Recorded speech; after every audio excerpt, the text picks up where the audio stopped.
Hi guys, this is Noiser with another episode of Quick Tips, the series where I post short videos, each containing one tip that has helped me improve my game in Rainbow Six Siege.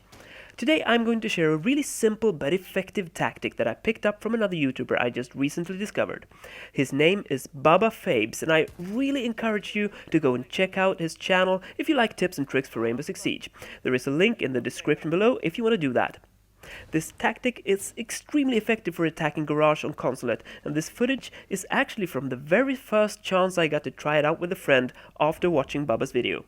What you want to do is to take control over the bathroom hatch above the garage and open up the walls surrounding the hatch to get a better angle on the defenders hiding below. You want a friend with you and preferably a claymore as well to cover your flanks, and that's why we tried this with Hibana and Buck, but any attacker with a shotgun or breaching tool can of course open the walls as well. Why I think Hibana is the right pick is to be able to open the hatch if it's reinforced, because in the ideal scenario, Thermite and Thatcher would have breached the garage door, and in that case, the defenders would really be up for a challenge. But this is also a tactic to fall back on if Thermite gets spawn peeked or Bandit takes out his charges, for example. In this case, me and January playing Buck helped each other out to cover different angles, which is why I circulate a bit to make it harder for the defenders to go for a flank. This tactic will either push the defenders into the corners of the garage, outside the room, or out to go for a flank, which is why we try to be constantly aware of that. What you want to do is to take out as many defenders as possible and then enter the room from two directions.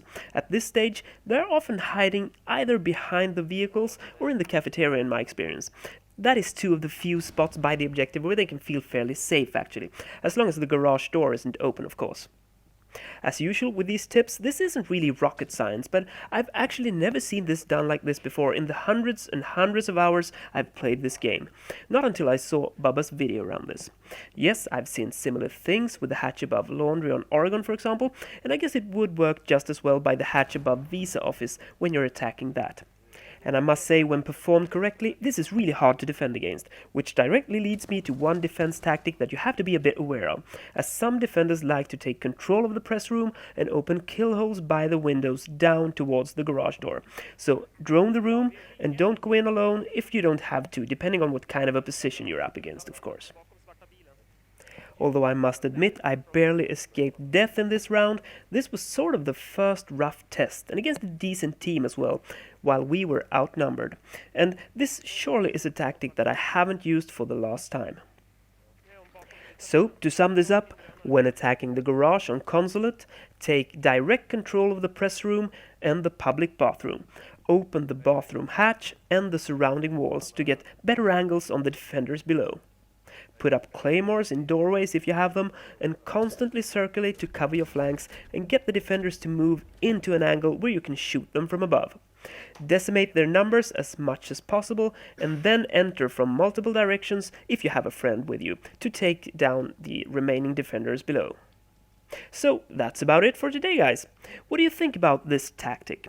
Was this perhaps old news for you, or do you have better ideas of how to attack the garage, beside the garage door of course? Perhaps you have some own ideas and tactics that work great for you when attacking or defending the garage. Share your thoughts by leaving a comment below, and give me a thumbs up or down so I get to know what kind of content you want me to do. If you're not already a subscriber, hit that subscribe button to stay up to date with my future content. On Sunday, it's Battlefield 1 day, and until then, I will keep being Noiser. Hej då!